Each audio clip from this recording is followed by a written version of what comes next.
Queridos irmãos e irmãs, hoje, nesta solenidade da Santíssima Trindade, nós percebemos que a liturgia, ela nos fala, ela procura nos mostrar um caminho ao qual nós somos convidados a seguir. Hoje não se trata de tentar explicar a Santíssima Trindade, porque nós não somos capazes de compreender como um todo aquilo que representa. Nós usamos a palavra mistério não para dizer algo que não se possa vir a conhecer, mas que é tão grande que nós não temos condições de definir. Todos nós, assim espero, já fizemos a experiência do amor. E quando nós fazemos a experiência do amor, nós não somos capazes de explicar o que ele significa. Por mais que nós tentamos buscar em palavras, formular algo, só aquele que faz a experiência é capaz de entender um pouco, de compreender algo da grandiosidade daquilo que é o amor. Na nossa relação também com a Trindade, é assim. Não se trata de tentar definir, mas se trata de acolher este caminho que nos é proposto, um caminho de convivência com a Santíssima Trindade.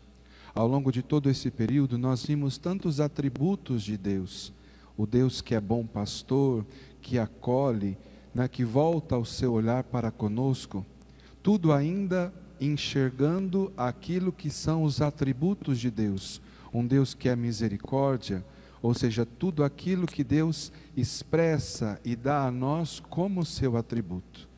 A grande riqueza dessa festa para nós é que nós somos convidados a não mais olhar de fora, mas a penetrar dentro deste mistério, a sermos inseridos em Deus e descobrir aquilo que está de dentro, não mais aquilo que nós percebemos de fora. E o que nós enxergamos dentro, que é para nós primordial, nós encontramos um Deus que não está sozinho. Não é um Deus que está numa infinita solidão, mas ao contrário, nós encontramos um Deus que se exprime como comunidade. Um Deus que na sua essência revela para nós que Ele é comunidade, que é um Deus família, um Deus que é amor. E o amor não pode ser vivido sozinho. Nós sabemos que na experiência do amor é necessário ter o amante, o amado e aquilo que liga, que é o amor. E é este amante, este amado e aquele que liga, que é o Pai, o Filho e o Espírito Santo. Na primeira leitura de hoje, do livro do Provérbios, ele vem dizendo para nós sobre a sabedoria e vai nos revelando de algum modo já esta presença de Jesus, esta presença do Filho junto ao Pai. Porque quem é a sabedoria do Pai? É o próprio Filho, é a palavra do Pai. Para aqueles antes, os judeus tinham uma ideia de que a sabedoria era traduzida como a Torá, era traduzida como a lei, traduzida como os mandamentos. Agora São Paulo, ele enxerga ali, em Jesus Cristo, a verdadeira sabedoria do Pai. Porque é Jesus quem nos revela. E toda a primeira leitura, ele vem descrevendo a sabedoria, passo a passo. Mas uma sabedoria que primeiro vai dizer que ela se estende para todos.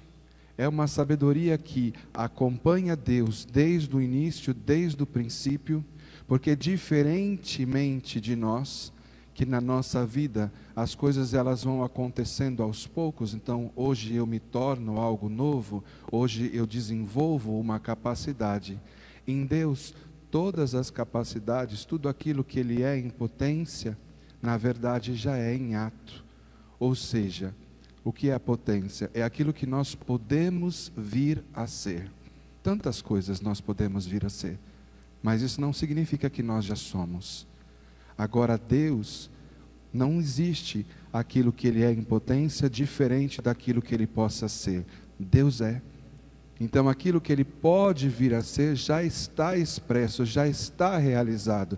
E por isso nós entendemos que Ele é Pai, porque Ele não passa a ser Pai, Ele é Pai desde o princípio.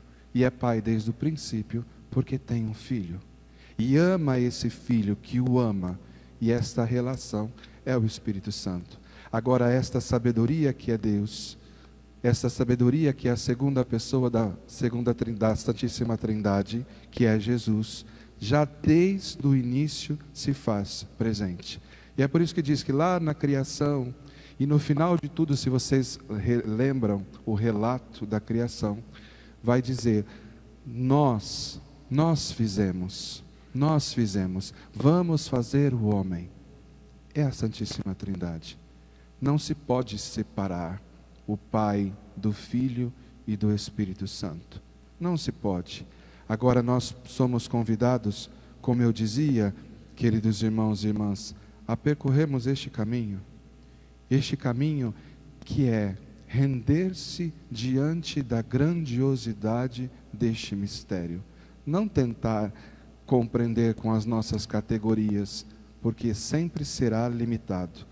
Mas é penetrar, como vai dizer o nosso próprio salmista, como é grande, ó Senhor, o vosso nome por todo o universo. E começar a perceber estes vestígios da presença de Deus que está em toda a criação. Quando nós olhamos para a criação, o que nós encontramos? Nós encontramos uma ordem. Tudo tem o seu devido lugar. E esta ordem, esta organização, ela nos fala de Deus. E é por isso que o salmista ele vai dizer, contemplando estes céus que plasmastes e formastes com dedos de artista, vendo a lua e as estrelas, nós nos perguntamos, Senhor, quem é o homem para dele vos lembrar? E nós enxergamos ali a grandiosidade deste amor de Deus que volta o seu olhar para cada um de nós em particular. Esse Deus que nos ama tanto, que nos toma pela mão, um, a seu tempo, para fazer este caminho. E aí São Paulo, ele vai nos dizer que se nós nos abrirmos a esta realidade, e só se nos abrirmos a esta realidade, é que nós encontramos a paz. Porque esta paz vem de sermos já justificados pela fé, não por mérito nosso, mas nós somos justificados pela fé, porque o Senhor nos justifica. O justo, aquele que vem ao nosso encontro, aquele que nos salva, aquele que nos liberta do pecado, é Ele que nos justifica, não por mérito nosso, mas por amor. E portanto, qual é a nossa atitude diante deste mistério? É contemplar. E a contemplação se dá de que forma? Adorando Deus, amando Deus, servindo Deus, esse Deus que é a comunidade. Agora, esse serviço acontece e se realiza como?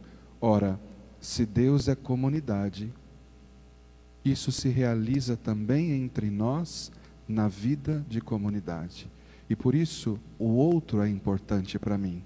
Às vezes nós temos uma ideia de felicidade aonde o homem basta-se a si mesmo. Mas isso não é felicidade. A verdadeira felicidade, a verdadeira realização, não é eu comigo mesmo, mas é quando eu saio de mim e eu vou ao encontro do outro, e ali faço uma experiência de amor, uma experiência da verdade. E essa verdade a qual o Espírito Santo, como vai dizer no Evangelho, é quem vai nos conduzindo, para de passo em passo, nós irmos saboreando e conhecendo. Agora, o que nos ajuda? Vai dizer São Paulo, a esperança. A esperança nos ajuda a caminhar. Por quê? Porque se nós já nos sentimos amados, e se nós já nos sabemos filhos deste Deus que é trino, nós sabemos que nós temos um lugar. Então não caminhamos em vão. E basta isso para que nós tenhamos a paz e a verdadeira felicidade. Então vamos pedir a Deus hoje essa graça, que de alguma forma, nesta solenidade, na nossa festa, nós possamos aprender algo mais da Santíssima Trindade. Não na nossa razão, embora a nossa razão também é um caminho ao qual nós vamos conhecendo um pouco mais a Deus. Porém, é necessário o conhecimento da razão, não é, revestido desta experiência. Então, que hoje, de algum modo, nós possamos crescer nesta experiência deste Deus que é amor e comunidade. Para quê? Para que a nossa comunidade possa ser um reflexo desse amor de Deus. Para que em cada um de nós possa se realizar aquilo que o próprio Deus disse, que fomos criados à sua imagem e semelhança. Que o Senhor assim nos ajude. Louvado seja nosso Senhor Jesus Cristo.